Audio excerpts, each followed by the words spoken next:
మహర్షి episode number 96. Night 10 అవుతుండగా మహర్షి పడుకోవటానికి రూమ్లోకి వచ్చేసరికి ఆ చిన్న సోఫా ఉన్న స్థానంలో పెద్ద సోఫా కనిపిస్తుంటుంది. అంటే ఒక వ్యక్తి ఫ్రీగా పడుకునే వెసులుబాటుతో కనిపిస్తుంటుంది ఆ సోఫా. అవంతి కూడా అప్పుడే పడుకోవటానికి లోపలికొస్తుంది. సోఫా నువ్వు తెప్పించావా అవంతి అని అడుగుతాడు మహర్షి. తెప్పించకపోతే ఎక్కడి నుండి వస్తుంది? కాళ్ళు కిందికి వేలాడేసి పడుకోకుండా ఇక నుండి ఫ్రీగా పడుకోండి అని చెప్పి చాక్ పెట్టిన దగ్గరికి వెళ్ళి దానిని తీసుకొని బెడ్ దగ్గరికి వెళ్ళి పిల్లో కింద చాక్ పెట్టుకొని పడుకుంటుంది. తన అమాయకత్వానికి కాస్త నవ్వుకొని మహర్షి కూడా పడుకుందామని లోపు వెంకట్ దగ్గర నుంచి కాలొస్తుంటుంది. తనని డిస్టర్బ్ చేయడం ఎందుకులే అని అనుకొని రూమ్ కారిడార్లోకి వచ్చి ఫోన్ లిఫ్ట్ చేసి ఏంటి వెంకట్ అని అడుగుతాడు.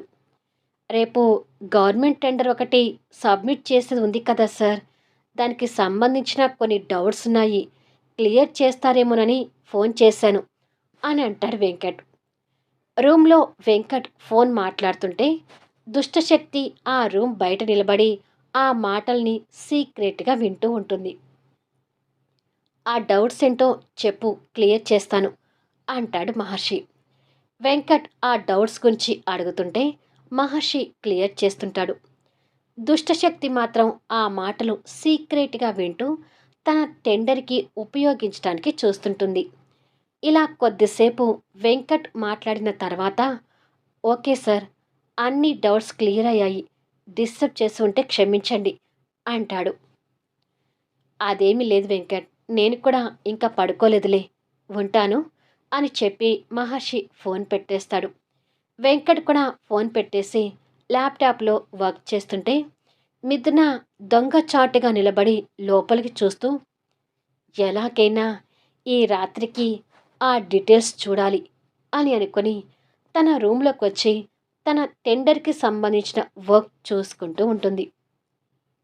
ఇక్కడ మహర్షి లోపలికి వచ్చి అప్పటికే నిద్రపోయిన అవంతిని చూసి దగ్గరికి వెళ్ళి తనకి దుప్పటి కప్పి వచ్చి సోఫాలో పడుకుంటాడు. తాన్య మాత్రం రేపు ఇంటర్వ్యూ కోసం ప్రిపేర్ అవుతూ చదువుకుంటూ ఉంటుంది.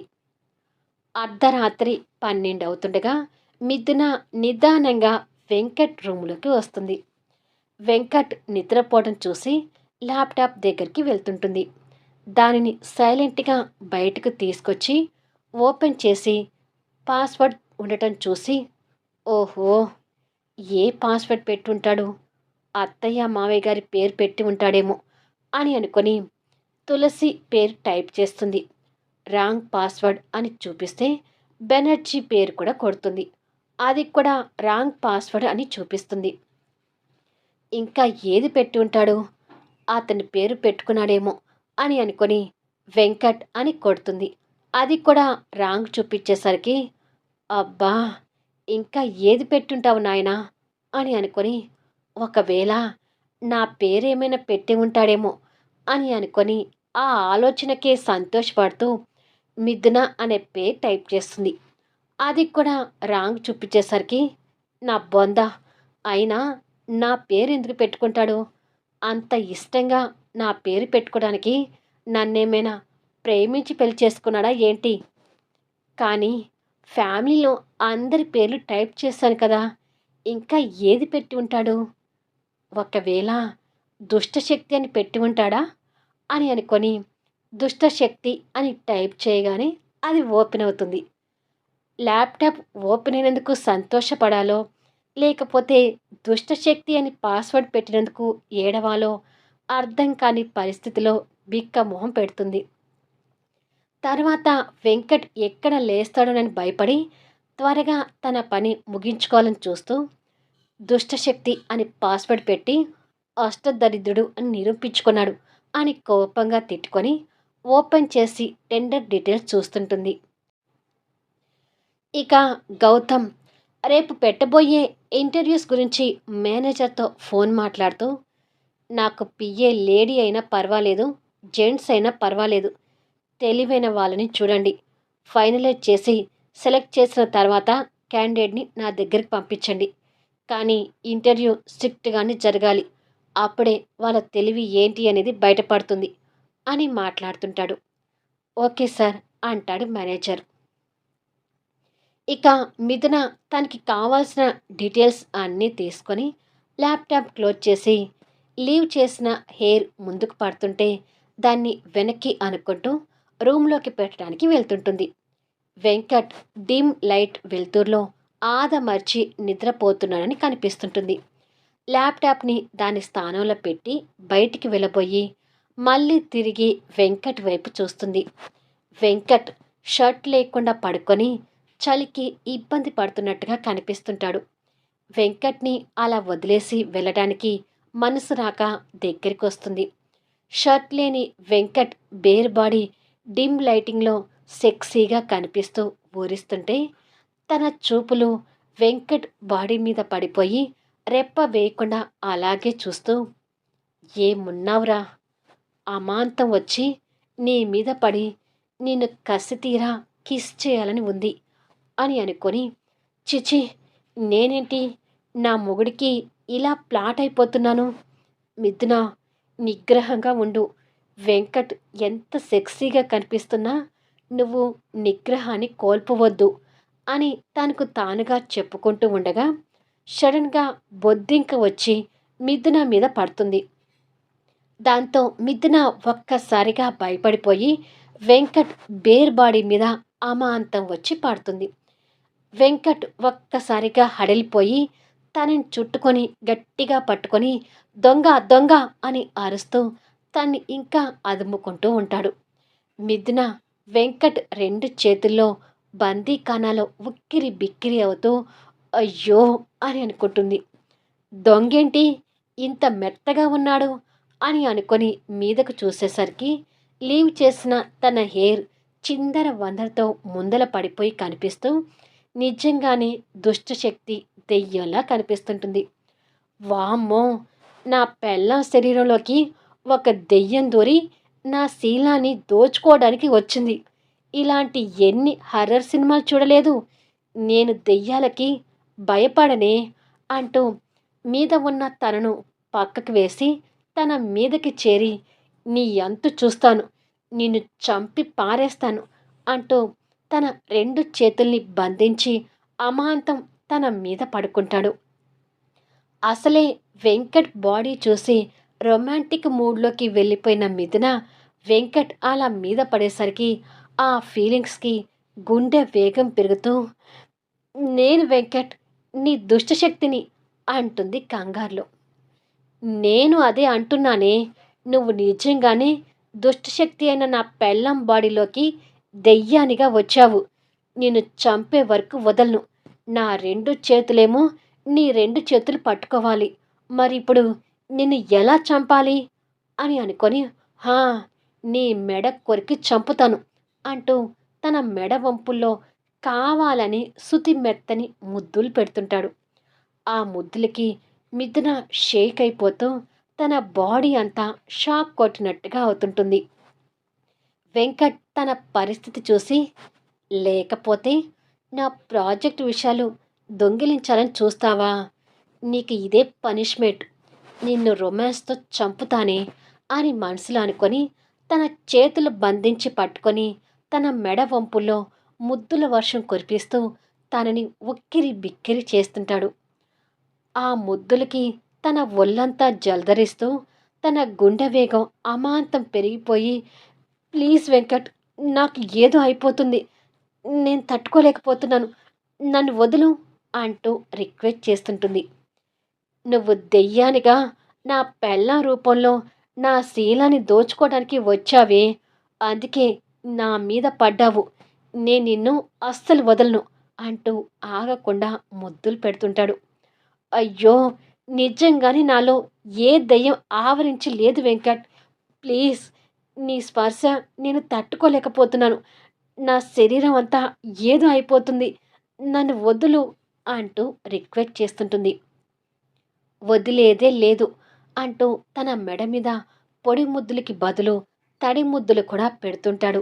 దాంతో మిథునాకి నరాలు జల్లుమంటూ ఇక తట్టుకోలేక ఎక్కడ నిగ్రహం కోల్పోతుందని భయపడి బలంగా వెంకట్ని పక్కకు తోసి దెబ్బకు లేచి ఆ రూములో నుంచి పారిపోతుంది.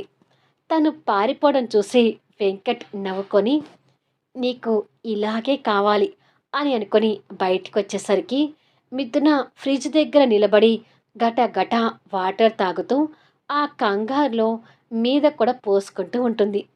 తన కంగారు చూసి వెంకట్ ఇంకా నవ్వుకుంటూ ఉంటాడు.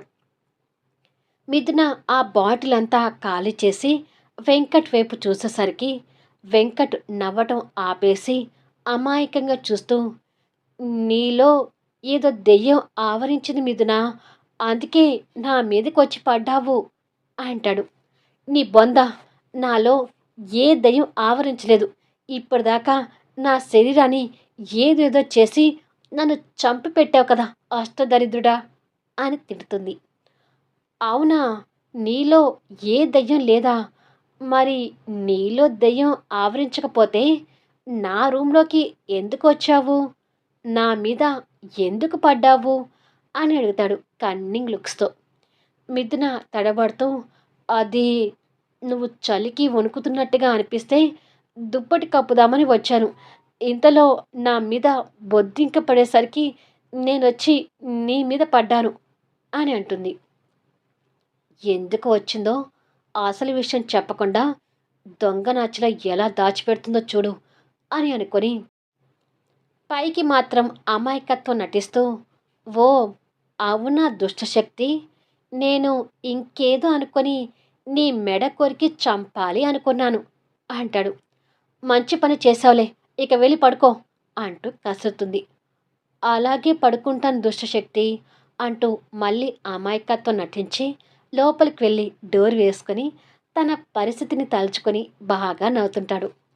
మిథున లైట్గా బల్బు వెలిగినట్టుగా వెలుగుతూ, మెడ కొరుకుతానని చెప్పి మెడ మీద ముద్దులు పెట్టాడేంటి అని తలగొక్కొని, వెంకట్ స్పర్శ నాకు అలా మొదటిసారి కదా తగలటం, వెంకట్ కొరికినా నాకు ముద్దులు పెట్టినట్టుగా అనిపించిందేమో, అదే కావచ్చు. ఏమోలే, కాసేపు ఉక్కిరి బిక్కిరి అయినా ప్రాజెక్ట్ డీటెయిల్స్ తెలుసుకొని ఈ అష్టదరిద్రుణ్ణి మళ్ళీ ఓడించబోతున్నాను అని అనుకొని సంబరపడుతుంటుంది. వెంకట మాత్రం దిండుని హత్తుకొని పడుకొని తన పరిస్థితికి నవ్వుకుంటూ, నాకైతే ఈ ఫీల్ భలే ఉంది. లేకపోతే నీ దుర్బుద్ధితో మళ్ళీ ప్రాజెక్ట్ గెలుచుకోవాలని చూస్తావా? ప్రతిసారి మోసపోతానని ఎలా అనుకున్నావే అని అనుకొని తన పరిస్థితికి నవ్వుకుంటూ ఉంటాడు. మహర్షి ఆఫీస్కి రెడీ అవుతుంటే అవంతి బెడ్షీట్ మార్తేస్తూ ఉంటుంది. మహర్షి అద్దాల నుంచి తనని చూస్తూ, తాన్యాకి మరో కంపెనీలో ఇంటర్వ్యూకి వెళ్ళమని చెప్పాను. ఈరోజే తను ఇంటర్వ్యూకి వెళ్తుంది. తన తెలివితేటలతో ఆ జాబ్ సంపాదించుకుంటుందిలే. ఇక తాన్య నా కంపెనీలో జాబ్ చేస్తుందనే భయం నీకు అక్కర్లేదు అంటాడు. మహర్షి మాటలకు అవంతి కాస్త ఆశ్చర్యపోతూ, మరి మీ కంపెనీలో జాబ్ చేయాలని తను ఆశపడ్డది కదా, వేరే కంపెనీలో జాబ్ చేయమని తనని ఎలా ఒప్పించారు అని అడుగుతుంది. మహర్షి తన వైపు తిరిగి, ఎలా ఒప్పిస్తే నీకెందుకులే, నువ్వు అనుకున్నట్టుగా జరుగుతుంది కదా అంటాడు. అది ఏ కంపెనీ అంటే, ఎంతైనా తాన్య ఒక ఆడపిల్ల కదా, నా భయం నాకుంటుంది అని అడుగుతుంది. నాకు బాగా తెలిసిన వాళ్ళ కంపెనీయేలే. తాన్య నీలాగా అమాయకురాలు కాదు, చాలా తెలివైంది, ఏదైనా ఎదుర్కొనే ధైర్యం కలది అంటాడు. నిజమే, నేను అమాయకురాల్ని కాబట్టే నీలాంటి వాళ్ళ వలలో పడ్డాను అంటూ బెడ్షీట్ మడత వేస్తుంటుంది. మహర్షి తన దగ్గరికి వచ్చి, నువ్వు చేసుకోవాల్సింది ఒక్క వంట పని మాత్రమే, ఇలాంటి పనులన్నీ సర్వెంట్ చేస్తారు అంటూ తన చేతిలో ఉన్న బెడ్షీట్ గుంజుకుంటాడు. నాకు ఇలాంటి పనులన్నీ అలవాటే అంటూ అవంతి మహర్షి నుంచి బెడ్షీట్ గుంజుకోవాలని చూస్తుంటే మహర్షి తనకు ఇవ్వకుండా గట్టిగా పట్టుకుంటాడు. అవంతి కోపంతో బలంగా గుంజితే మహర్షి అంతకన్నా బలంగా గుంజుతాడు. దాంతో అవంతి వచ్చి మహర్షి మీద పడుతుంది. అవంతి కోపంగా వెనక్కి జరగాలని చూసి దగ్గరగా ఉన్న మహర్షి కళ్ళలోకి చూస్తుంది. ఇక ఆ చూపు అంతే ఆగిపోయి మహర్షి కలలో తన మీద కనిపిస్తున్న ప్రేమని ట్రాన్స్గా చూస్తూ ఫ్రీజ్ అయిపోతుంది. ప్రేమతో పాటు మహర్షి మనసులో ఉన్న బాధ కూడా ఆ కళ్ళలో కనిపిస్తున్నట్టుగా అవంతికి అనిపిస్తుంటుంది. అలా అనిపించేసరికి మహర్షికి కాస్త కూడా దూరం జరగలేక అలాగే అతుక్కొని పోయి మహర్షి కళ్ళలోకి తీక్షణంగా చూస్తుంటుంది. మహర్షి కూడా అంత దగ్గరగా ఉన్న తన ప్రియసఖిని చూస్తూ తన నడుము చుట్టూ చేతులు వేసి దగ్గరగా హత్తుకుంటాడు.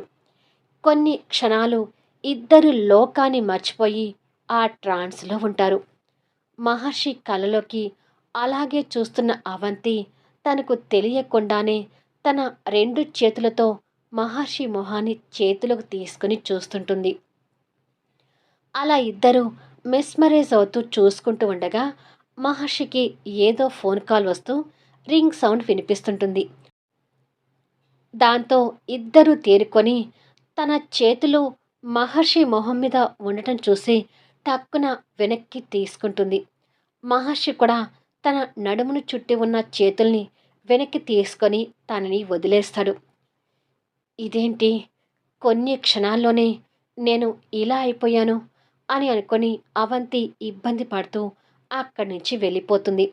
మహర్షి అలా వెళుతున్న తనను చూసి తిరిగి ఫోన్ దగ్గరికి వెళ్ళి బ్రోకర్ సుధాకర్ కాలింగ్ అని వస్తుంటే అవంతి లేదు కదా అనుకొని లిఫ్ట్ చేస్తాడు.